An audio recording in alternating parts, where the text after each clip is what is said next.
السلام علیکم ناظرین، NRQ24 نیوز میں آپ کا خیر مقدم ہے۔ مولانا اعجاز الدین صدیقی صاحب نے عید الفطر کے موقع پر تمام عوام سے ایک خاص ریکویسٹ کی۔ ایشین ٹی وی نیوز کی رپورٹ آپ دیکھ سکتے ہیں۔ السلام علیکم ورحمۃ اللہ وبرکاتہ۔ محترم ناظرین اکرام، آپ حضرات جانتے ہیں رمضان مبارک کا اختتام ہو رہا ہے اور آخری ایام چل رہے ہیں، بلکہ ممکن ہے کہ چاند نظر آ جائے اور عید الفطر ہو۔ چند گزارشات تھے عید الفطر سے متعلق اور نماز سے متعلق۔ بہت سے لوگوں کے ذہنوں میں یہ بات ہے کہ حالات کی وجہ سے مساجد میں عید الفطر نماز ادا کرنے کی اجازت ملے گی یا نہ ملے گی، لیکن یہ معلوم ہونا چاہیے کہ نماز عید الفطر مساجد میں ادا کرنے سے منع کیا جا رہا ہے۔ لاک ڈاؤن چل رہا ہے، جس کی وجہ سے ہرگز اجازت نہیں ہے ایک جگہ جمع ہونے کی۔ اسی لیے حکومت کی طرف سے اس بات کا اعلان کیا گیا ہے اور تمام علماء اکرام، مفتیانان عظام اس بات کا اعلان کرتے ہیں کہ اپنے گھروں میں نماز عید الفطر ادا کریں۔ اس کی اجازت ہے۔ دارالعلوم دیوبند کا بھی فتویٰ ہے کہ 4 حضرات اگر ہو، امام کے علاوہ اگر 3، اور نماز عید الفطر ادا کرنا چاہتے ہیں تو وہ لوگ ادا کر سکتے ہیں، اور اگر ایسا نہیں ہے تو پھر 2 رکعت نماز چاشت کی یا شکرانے کے طور پہ 2 رکعت نماز یا 4 رکعت نماز چاشت کی پڑھی جا سکتی ہے۔ جامعہ نظامیہ کا اس متعلق میں فتویٰ آ چکا ہے۔ لیکن حضرات کو گزارشات یہ ہے کہ جیسے ہی عید کی وجہ سے لاک ڈاؤن میں نرمی کی گئی ہے، آج گھروں سے عورتوں کا جمع غفیر بازاروں میں نظر آ رہا ہے۔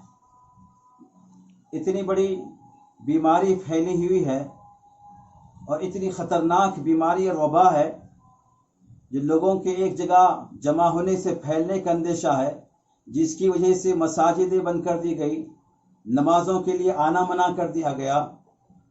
لیکن اس کے باوجود بھی تھوڑی سی نرمی کے دینے پر ہمارے دوست احباب نوجوان اور بالخصوص خواتین ایسی بے دھڑک بازاروں میں نظر آ رہی ہے کہ الامان الحفیظ، اللہ حفاظت کرے۔ ایسی ہماری بے احتیاطی کی وجہ سے میری ماؤں بہنوں، یہ بیماری اور پھیلے گی۔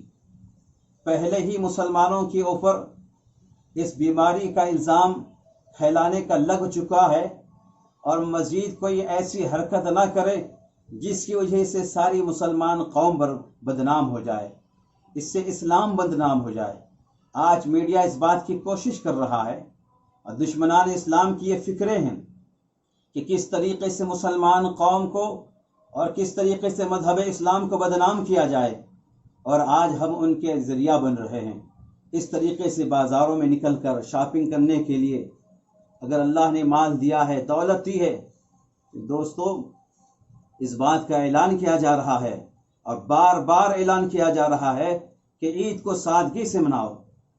پیسے اگر ہے تو غریب غربا کی ضرورتوں کے لیے پورا کرو، ان کو بھی اپنی خوشیوں میں شامل کرنے کے لیے ان کی ضرورتوں کو بھی پورا کرو، کیونکہ آج بھی ہمارے آس پاس بستیوں میں، آس پاس گھروں میں ایسے لوگ ہیں جن کے پاس گھر میں کھانے کے لیے کوئی اناج، گھر میں کھانے کے لیے کوئی کھانا نہیں ہے۔ آج ان کے پاس بچوں کو پہننے کے لیے کوئی صحیح کپڑا تک نہیں ہے۔ یہ ہماری ذمہ داری ہے کہ ہم اپنے آپ کو کوشش کریں اور سادگی کے ساتھ ہم عید منائیں، اور ایسا ہرگز کوئی قدم نہ اٹھائے جس سے مسلمان قوم بدنام ہو۔ احتیاط کریں۔ اور ایک گزارش یہ ہے کہ جو چاند رات ہوتی ہے عید الفطر کی، اس کو حدیث میں بڑی فضیلت ہے، جس کو لیلۃ الجائزہ کہا گیا ہے، یعنی انعام کی رات ہے۔ اللہ تبارک و تعالی اس رات میں اپنے ان بندوں کو جو اللہ کی عبادت کی، جن لوگوں نے رمضان میں روزہ رکھا، نمازیں پڑھی، تراویح پڑھی، اللہ ان کو انعام عطا فرمانے والا ہے۔ تو ایسی رات کو ہم بازاروں میں گھوم پھر کر اس رات، فضیلت والی رات کو ہم ضائع نہ کریں، بلکہ جاگ کر اس رات ہم عبادت کریں، اللہ سے مانگے۔ اور حدیث پاک میں آتا ہے کہ عید کے دن صبح میں جب روزے دار جنہوں نے روزہ رکھا ہے نماز پڑھتے ہیں، تو نماز کے لیے نکلتے ہیں، تو ان کے لیے اللہ تبارک و تعالی فرشتے ان کے استقبال کے لیے کھڑے ہوتے ہیں، اور اللہ تبارک و تعالی کی طرف سے اعلان ہوتا ہے، ان کی بخشش کا اعلان ہوتا ہے، ان کی مغفرت کا اعلان ہوتا ہے، اور یوں کہا جاتا ہے کہ تم بخشائے ہوئے اپنے گھروں کو واپس لوٹ رہے ہو۔ تو میرے عزیز دوست بزرگوں، حالات کی نزاکت کو سمجھتے ہوئے، بیماری کو سمجھتے ہوئے کہ ان حالات کے اندر ہم کیسے احتیاطی تدابیر اختیار کرنا چاہیے، ان احتیاطی تدابیر کو ہم اختیار کریں، اور عید کے موقع پر نہ کسی سے مصافحہ کرے یعنی ہاتھ ملائے، اور نہ ہی کسی سے گلے ملے۔ عید کی مبارکبادی دی جا سکتی ہے، اور جو سماجی جو دوری جس کو کہا جاتا ہے، سوشل ڈسٹینسنگ جس کو کہا جاتا ہے، اس کو برقرار رکھے، انشاءاللہ خود بھی محفوظ رہے گھروں میں رہ کر، اور دوسروں کو بھی اس کے بیماری کے پھیلانے کے سبب سے بچے۔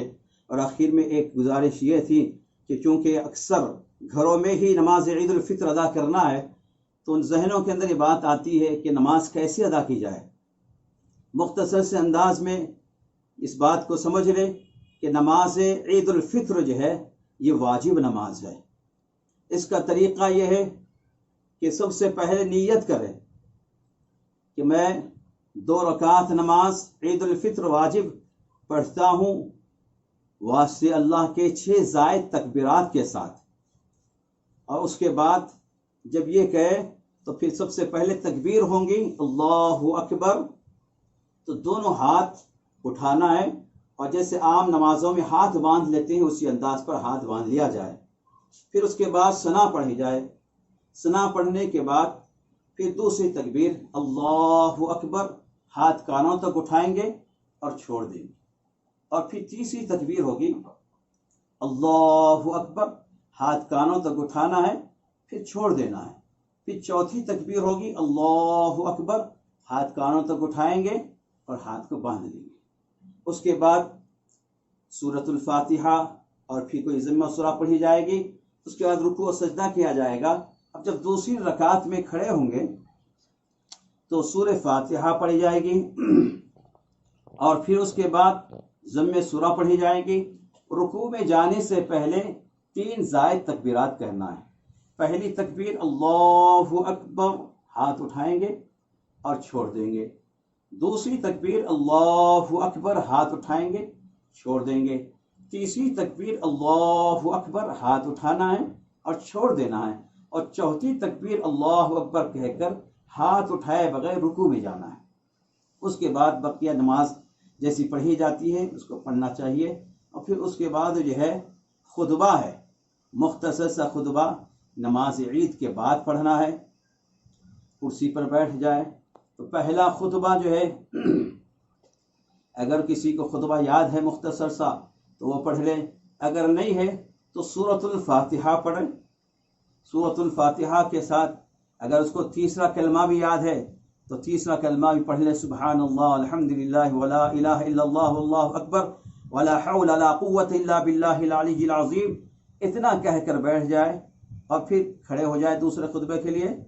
تو پھر اللہ اکبر یہ 3 مرتبہ جو ہے تکبیر کہنا ہے اس کو، اور یہ تکبیر کہنے کے بعد اس کے بعد جو ہے خطبہ پڑھے۔ خطبہ اگر یاد ہے تو ٹھیک ہے، خطبہ ثانیہ اگر یاد نہیں ہے تو سورہ اخلاص بھی پڑھ سکتا ہے۔